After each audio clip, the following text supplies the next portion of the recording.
बिस्मिल्लाहिर्रहमानिर्रहीम। अस्सलाम वालेकुम स्टूडेंट्स। बेटा आज हम फर्स्ट ईयर मैथमेटिक्स की क्लास स्टार्ट करने जा रहे हैं। सबसे पहले मैं अपना इंट्रोडक्शन करवा दूं। I am Mohammad Imran, lecturer in mathematics, government degree boys college 72।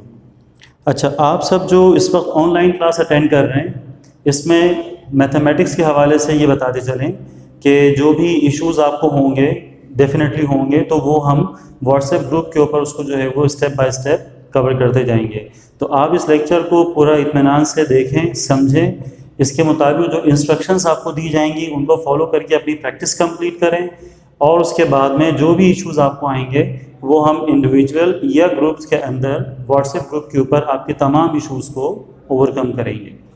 अच्छा, अब हम सबसे पहले तो बात करेंगे पेपर की, कि भाई फर्स्ट ईयर मैथमेटिक्स जो है उसका पेपर पैटर्न क्या होता है और जो नंबर ऑफ़ चैप्टर्स हमारे पास कितने हैं, ये सब चीज़ें हम डिस्कस कर लेते हैं।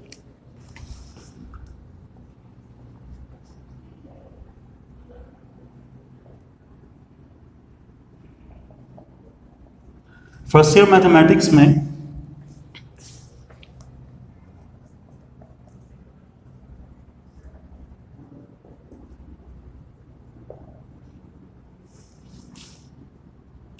जो पेपर पैटर्न है, 100 मार्क्स का हमारा ये पेपर होता है टोटल।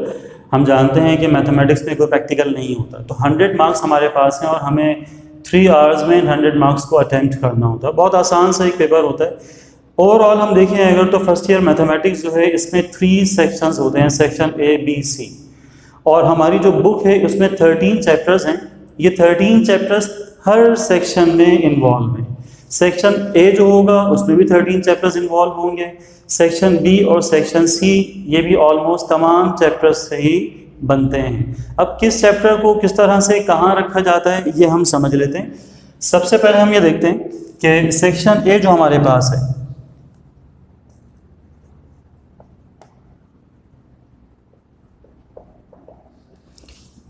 सेक्शन ए में सिर्फ एक ही सवाल है, क्वेश्चन नंबर 1, और ये हमारे पास 20 MCQs हैं। इसमें कोई चॉइस नहीं है, आपको तमाम के तमाम 20 MCQs अटेम्प्ट करने हैं, और ये 20 मार्क्स का भी है। सेक्शन ए में 20 मार्क्स होंगे। यहाँ पर हम देखते हैं क्वेश्चन नंबर 1 मौजूद है, और इसमें हमें अटेम्प्ट करने हैं 20 MCQs।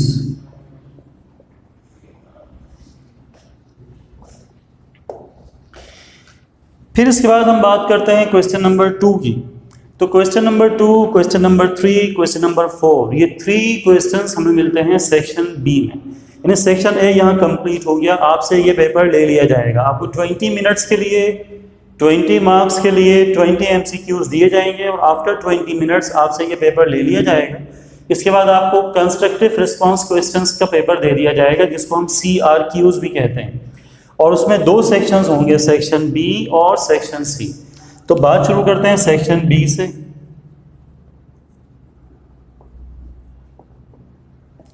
सेक्शन बी जो है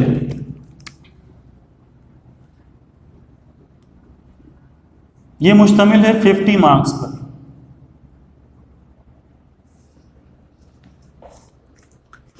यानी 20 मार्क्स सेक्शन ए में आ गए और 50 मार्क्स सेक्शन बी में आ गए। 50 मार्क्स के लिए आपको 10 क्वेश्चंस अटेम्प्ट करने होंगे, 10 पार्ट्स क्वेश्चंस होंगे, और हर पार्ट क्वेश्चन में 5 मार्क्स हैं। इस तरह से ये 50 मार्क्स पर मुश्तमिल हो गया। अब ये जो 10 क्वेश्चंस आपने अटेम्प्ट करने हैं, उसकी जो कॉन्फ़िगरेशन है, उसका जो टोटल कंडीशन है, वो आप देख लीजिए किस तरह से होगा।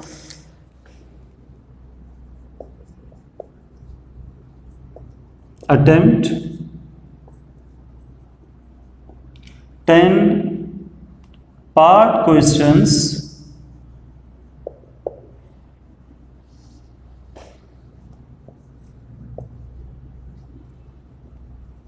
in this section,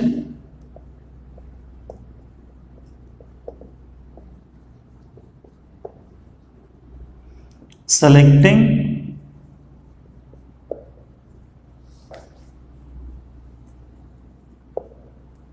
at least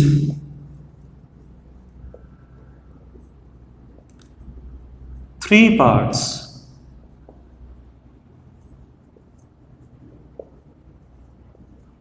from each question. That is question number 2, question number 3, question number 4. देखें सेक्शन बी में हमारे पास ये 3 क्वेश्चंस हैं, क्वेश्चन 2 है, 3 है और 4 है। अब इन तीनों क्वेश्चंस में हम देखते हैं कि 5 पार्ट्स मौजूद हैं।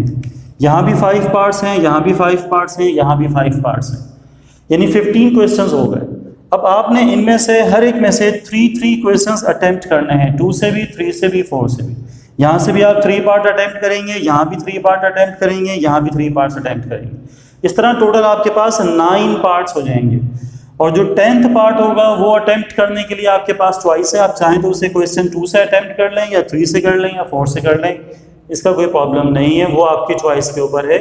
यानी 10th पार्ट की आपके पास चॉइस है, वो आप कहीं से भी करें। इस तरह से 10 पार्ट्स कंप्लीट हो जाएंगे और सेक्शन भी आपका कंप्लीट हो जाएगा। अब हमें ये देखना है कि क्वेश्चन 2, 3, 4 अलग अलग देखें अगर, तो नंबर 2 क्वेश्चन जो है वो किन चैप्टर्स पर मुश्तमिल है, नंबर 3 जो है वो किन चैप्टर्स पर मुश्तमिल है, और नंबर 4 जो है वो किन चैप्टर्स पर मुश्तमिल है। तो इस लिहाज से अगर हम बात करें तो क्वेश्चन नंबर 2, चैप्टर नंबर 2, 3 और 4, चैप्टर 2, 3, 4, इन तीनों में से आपको 5 पार्ट्स क्वेश्चंस मिलेंगे जिनमें से आपको कोई 3 एटलीस्ट अटेम्प्ट करने होंगे।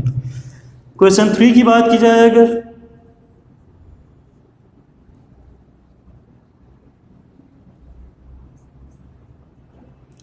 चैप्टर नंबर 5,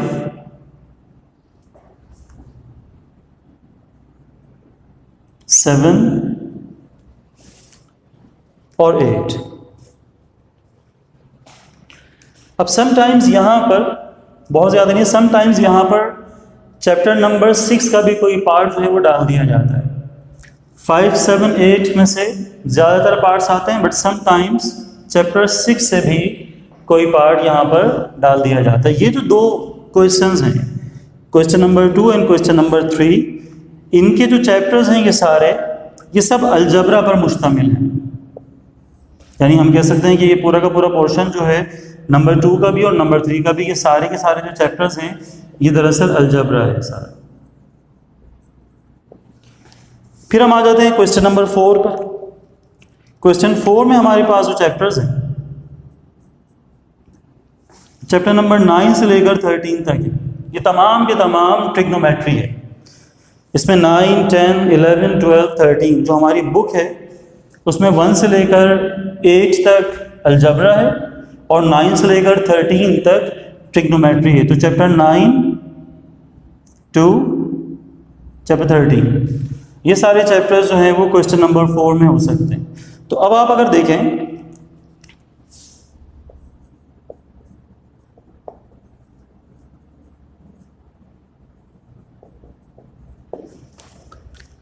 तो ओवरऑल अगर हम बात करें सेक्शन बी की, तो हम देखते हैं कि सेक्शन बी में अलजबरा के 2 सवाल हैं, 2 और 3, और ट्रिग्नोमेट्री का एक ही सवाल है 4।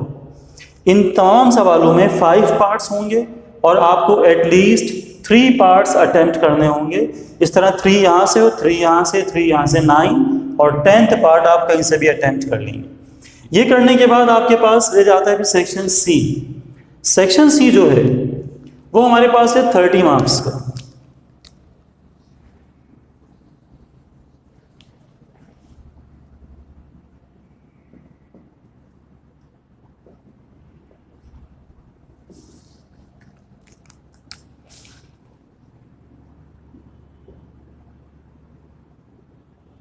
सेक्शन सी 30 मार्क्स पर मुश्तमिल है।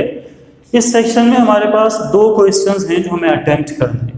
इनफैक्ट सेक्शन सी में हमें 3 क्वेश्चंस मिलते हैं, क्वेश्चन नंबर 5, 6 और 7। क्वेश्चन 4 तक तो हम यहाँ पहुँच चुके हैं, तो यहाँ हमें 3 क्वेश्चंस मिलेंगे, 5, 6 और 7, और उनके अपने फर्दर पार्ट्स भी होंगे। हमें उन 3 में से कोई 2 क्वेश्चंस अटेम्प्ट करने होते हैं, including question number 5 which is compulsory. तो ये डिटेल में यहां लिख देता हूं।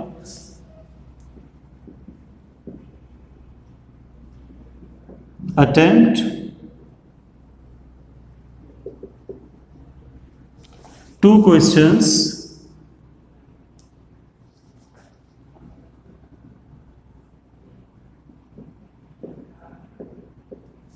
in this section.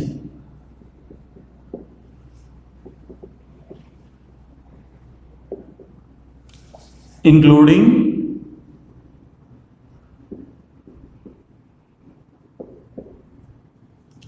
question number 5,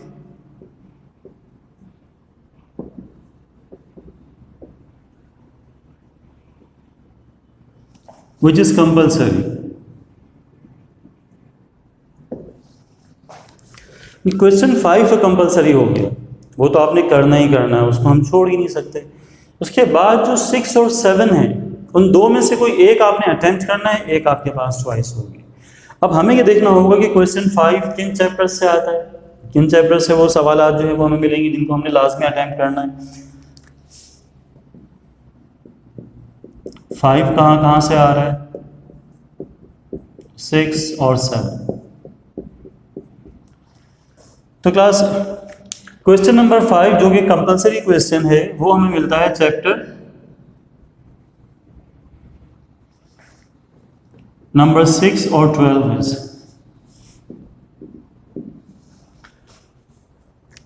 अब 5 जो 15 मार्क्स का क्वेश्चन होगा, इसमें समटाइम्स ये 2 यानी ए और बी 2 पार्ट बना देंगे। उनमें हो सकता है कि दोनों पार्ट 7 मार्क्स के हों, या 8 के हों, या एक 7 का और एक 8 का हो। यानी ये क्वेश्चन 14 मार्क्स का भी हो सकता है, 16 का भी हो सकता है, 15 का भी हो सकता है। वो जो भी होगा उसको फिर आगे एडजस्ट किया जाएगा। आपको यहाँ पर नंबर 5 अटेम्प्ट करना ही करना है। 6 और 7 पर जब हम आते हैं तो इसमें जो चैप्टर्स हैं, बाकी जितने भी अलजबरा और ट्रिग्नोमेट्री के रिमेनिंग चैप्टर्स होते हैं 6 और 12 के अलावा, तकरीबन वो सारे आ जाते हैं। यानी पूरी किताब में से पूरी बुक इन्वॉल्व होती है सेक्शन सी के अंदर। उनमें से 2 चैप्टर्स यहाँ नंबर 5 में डाल दिए जाते हैं और बाकी जो चैप्टर्स हैं वो इसमें। तो हम कह सकते हैं कि चैप्टर 6 और चैप्टर 7 के लिए, क्वेश्चन 6 और 7 के लिए चैप्टर 3 और 4, ये अलजबरा के जो चैप्टर्स हैं 3, 4, इसमें 5 चैप्टर नहीं आता, 6 यहाँ आ चुका है, 7, 8 और उसके अलावा 9, 10 एंड 13, ये तमाम चैप्टर्स हैं। और देखिए ये चैप्टर्स हमें ज़्यादा लग रहे हैं कि भाई ये 2 क्वेश्चंस के लिहाज से, लेकिन अगर गौर किया जाए तो ये क्वेश्चन नंबर 6 और क्वेश्चन नंबर 7 15 मार्क्स के क्वेश्चंस हैं। एंड आई रिपीट, समटाइम्स ये एक सवाल ऐसा होगा इसमें 3 पार्ट्स होंगे, ए बी सी। अब ए बी सी अगर 3 पार्ट्स यहाँ पर हैं, ए बी सी अगर 3 पार्ट्स यहाँ पर हैं, तो इन दोनों क्वेश्चंस को मिलाकर ये 6 पार्ट्स हो गए। तो उन 6 पार्ट्स को इन मुख्तलिफ चैप्टर्स से लिया जा रहा होता है। तो ये ओवरऑल एक कंडीशन है। अगर हम गौर करें तो सेक्शन ए के अंदर भी पूरी किताब इन्वॉल्व है, सेक्शन बी इसमें भी तमाम चैप्टर्स हैं, और सेक्शन सी इसमें भी तमाम चैप्टर्स हैं। तो उम्मीद है कि जो पेपर पैटर्न और जो मार्क्स डिस्ट्रीब्यूशन है ओवरऑल क्वेश्चंस में, वो आपको बेहतर समझ में आ गया होगा। और अगर इसमें कोई मसला है तो आप अपना क्वेश्चन जो है वो पूछ सकते हैं और उसके बारे में जो भी मालूमात आप लेना चाहें वो ले सकते हैं। ये सब होगी क्लास। तो बेटा अब हम स्टार्ट करने जा रहे हैं अपनी एक्सरसाइज। हम अपनी बुक जिसमें 13 चैप्टर्स हैं और 2 मेजर टॉपिक्स हैं, तो अलजबरा जो चैप्टर 1 से लेकर चैप्टर 9 तक है, और दूसरा ट्रिग्नोमेट्री है जो चैप्टर 9 से चैप्टर 13 तक है। अलजबरा चैप्टर 1 से चैप्टर 8 तक, शुरू के 8 चैप्टर्स, और लास्ट के 5 चैप्टर्स ट्रिग्नोमेट्री। अलजबरा हम स्टार्ट कर रहे हैं और अलजबरा में हम चैप्टर नंबर 4 से स्टार्ट कर रहे हैं। अब चैप्टर नंबर 4, पहले लेक्चर में स्टार्टिंग में हमने चैप्टर 4 को इसलिए सेलेक्ट किया है क्योंकि मैट्रिसेस एंड डिटर्मिनेंट्स, ये जो टॉपिक है ये एक तो इंटरेस्टिंग बहुत है, इसमें कैलकुलेशन बहुत लाइटली है, बहुत अच्छी है, बहुत मज़ेदार है। और दूसरा ये कि ये चैप्टर हम क्योंकि पढ़ के आ रहे हैं मैट्रिक क्लास में, तो एक कनेक्टिविटी भी है कि इसके जो कंपोनेंट्स हैं, इसके जो टूल्स हैं, उन सब से आप वाकिफ़ हैं। तो लिहाजा तमाम स्टूडेंट्स इसको एंजॉय भी करेंगे और इंशाल्लाह हम इसको जो है वो कोशिश करेंगे कि बआसानी हम इसको समझ सकें। आज के लेक्चर में, इस लेक्चर में हम चैप्टर नंबर 4 जो मैट्रिसेस एंड डिटर्मिनेंट्स का है, इसकी कुछ डेफिनेशंस को डिस्कस करेंगे और फिर मज़ीद चीज़ें जैसे जैसे हम लेक्चर आगे बढ़ते जाएंगे उसमें आपको मिलती जाएंगी। तो फर्स्ट ऑफ ऑल जब हम बात करते हैं मैट्रिसेस की, तो सबसे पहले हमें पता होना चाहिए कि मैट्रिक्स या मैट्रिसेस हम किस सिस्टम को कहते हैं।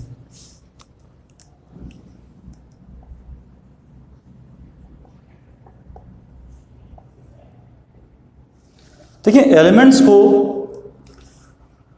को अगर हम अरेंज कर लें रॉज में, हॉरिजॉन्टल लाइंस में या कॉलम्स में, जो कि वर्टिकल लाइंस होती हैं, और अरेंज करने के बाद उनको हम एक स्क्वायर ब्रैकेट में क्लोज कर दें, तो जो सिस्टम बनता है उसे हम नाम देते हैं मैट्रिक्स का। तो वो हम यहाँ लिख भी लेते हैं।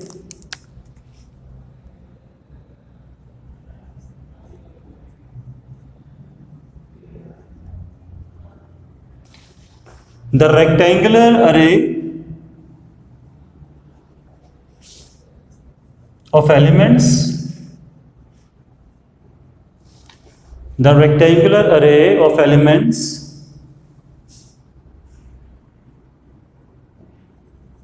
which are enclosed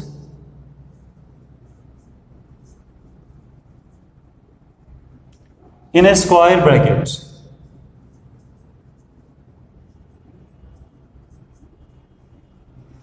which are enclosed in a square bracket is called a matrix. For example,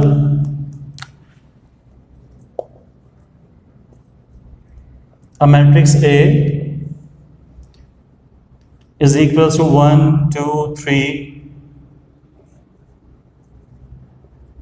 P, Q, R।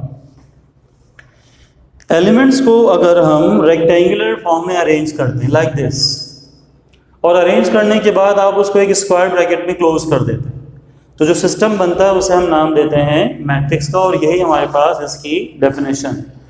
अब इसमें जो हॉरिजॉन्टल लाइंस हैं किसी भी मैट्रिक्स में, जब आप उसको रेक्टेंगुलर फॉर्म में अरेंज करते हैं, तो वो जो हॉरिजॉन्टल लाइंस हैं इन्हें हम रॉस का नाम देते हैं, जैसे 1 और P।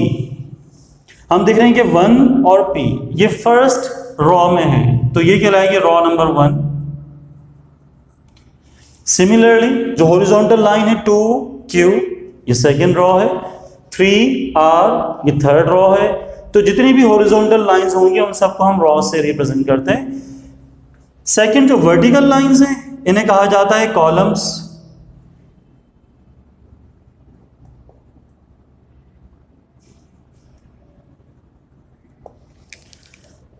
यानी 1, 2, 3 be the members of the first column, P, Q, R the members of the second column। तो यानी जो एग्जाम्पल इस वक्त हमारे पास मौजूद है इसमें अगर हम देखें तो 1, 2, 3 rows, 1, 2 columns.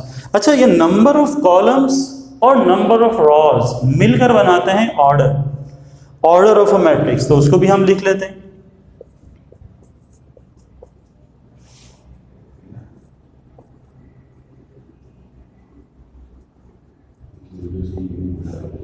Order of a matrix, for example अगर हम बात करें कि ये मैट्रिक्स ए मेरे पास है, तो ऑर्डर लिखने के लिए हम इस तरह से शो करेंगे इसको, ऑर्डर ऑफ ए। अब ऑर्डर ऑफ ए के लिए जो फॉर्मूला है, जो मेथड है, वो है row into columns, row by columns. जो नंबर ऑफ रॉज हैं और जो नंबर ऑफ कॉलम्स हैं वो आप यहाँ बता देंगे। मिसाल के तौर पर जो एग्जाम्पल हमने यहाँ पर कोट की है, इसमें जो रॉस की तादाद है वो 3 और जो कॉलम्स की तादाद है वो है 2, तो लिहाजा ऑर्डर मिल जाएगा हमें 3 × 2। अब इसमें हम 3 2s are 6 परफॉर्म नहीं करेंगे, यानी आपको ये मल्टीप्लिकेशन परफॉर्म नहीं करनी है। ऑर्डर बताते हुए बस रॉ बाई कॉलम को आपने शो करना है। जब रॉ बाई कॉलम आपने बता दिया तो यहाँ पर ये ऑर्डर आपने कंप्लीट कर लिया है। मिसाल के तौर पर एक ऐसा मैट्रिक्स कि जिसमें रॉस की तादाद अगर 2 है और कॉलम्स की तादाद अगर 3 है तो वहाँ पर भी उसका आंसर 2 3 6 आ जाएगा। तो इसीलिए हम प्रैक्टिकली मल्टीप्लाई नहीं करेंगे। बस में रॉज और कॉलम्स को लिखने का यही तरीका है। अगर हम ये सोचें कि रॉज को बाद में लिख दें और कॉलम्स को पहले लिख दें तो फिर हम ऐसा नहीं कर सकते, क्योंकि जो नंबर पहले आएगा वो रॉ को रिप्रेजेंट कर रहा है। ठीक है, कॉलम हमेशा बाद में ही आएगा, इसको हम अपनी मर्जी से तब्दील नहीं कर सकते। तो ये चंद बुनियादी चीज़ें हो गई, और ये तकरीबन हर सवाल में इन्वॉल्व होती हैं कि आया हॉरिजॉन्टल लाइन को हम क्या कह रहे हैं, वर्टिकल लाइंस को हम क्या कह रहे हैं, रॉ कितनी है, कॉलम कितनी है, और ऑर्डर क्या बन रहा है, ऑर्डर भी इन्वॉल्व है इसमें। अच्छा, कुछ मैट्रिसेस हमारे पास इस तरह से होते हैं, जैसे ये एग्जाम्पल है कि जिसमें रॉ और कॉलम की तादाद अनइक्वल है, और कुछ मैट्रिसेस ऐसे भी होते हैं कि जिसमें हम देखते हैं कि जो तादाद है वो बराबर हो जाती है, यानी 3 रॉज है तो कॉलम्स भी 3 हैं। तो इनके लिए भी हम स्पेसिफिक टर्म्स यूज करते हैं, वो भी हम यहाँ लिख लेते हैं। पहले को हम कहते हैं रेक्टेंगुलर मैट्रिक्स और दूसरा कहलाता है स्क्वायर मैट्रिक्स। तो वो हम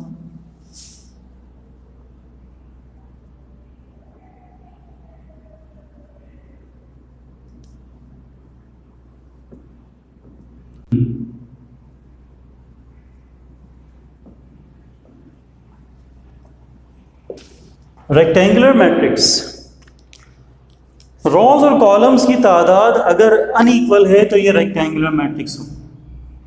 if number of rows and number of columns of a matrix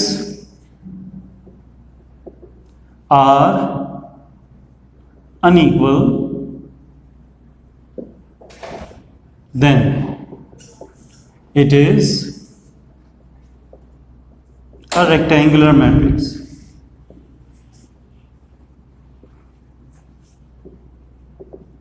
For example, a matrix A is equals to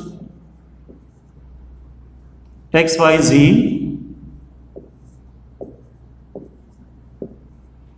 p q r। अब आप देखिए इसका जो ऑर्डर है, हम देख रहे हैं इसमें 2 रॉज हैं और 3 कॉलम्स हैं, तो रॉज और कॉलम्स इक्वल नहीं है, लिहाजा ये रेक्टेंगुलर मैट्रिक्स है। दूसरी तरफ अगर हम बात करें स्क्वायर मैट्रिक्स की,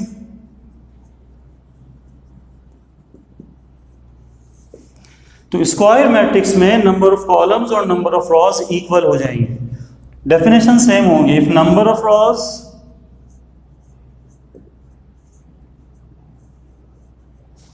and number of columns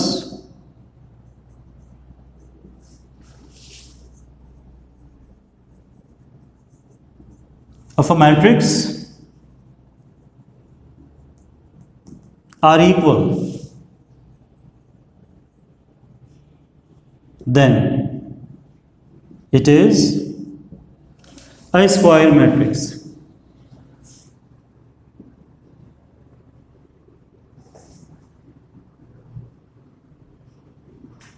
For example, a matrix A is equals to A, B, C, D। अब हम यहाँ देख रहे हैं कि इस एग्जाम्पल में जो ऑर्डर ऑफ ए है वो 2/2 है। तो बस ये बात बहुत मुख्तसर सी है कि अगर रॉज और कॉलम्स अनइक्वल हैं तो रेक्टेंगुलर मैट्रिक्स, रॉज और कॉलम्स अगर इक्वल हैं तो वो स्क्वायर मैट्रिक्स। यहाँ 3/3 भी हो सकता है, 1/1 भी हो सकता है, इक्वल अनइक्वल का मामला है सारा। तो क्लास ये हमारा आज का लेक्चर था। उम्मीद है कि ये 2 डेफिनेशंस जो लिखवाई हैं आखिर में ये आसान लगी होंगी, समझ में आई होंगी। कोई भी क्यूरी और क्वेश्चन आप पूछ सकते हैं, और फिर इसके बाद की जो चीज़ें हैं वो इंशाल्लाह हम अपने लेक्चर नंबर 2 में कंटिन्यू करेंगे। उस वक्त तक के लिए इजाज़त।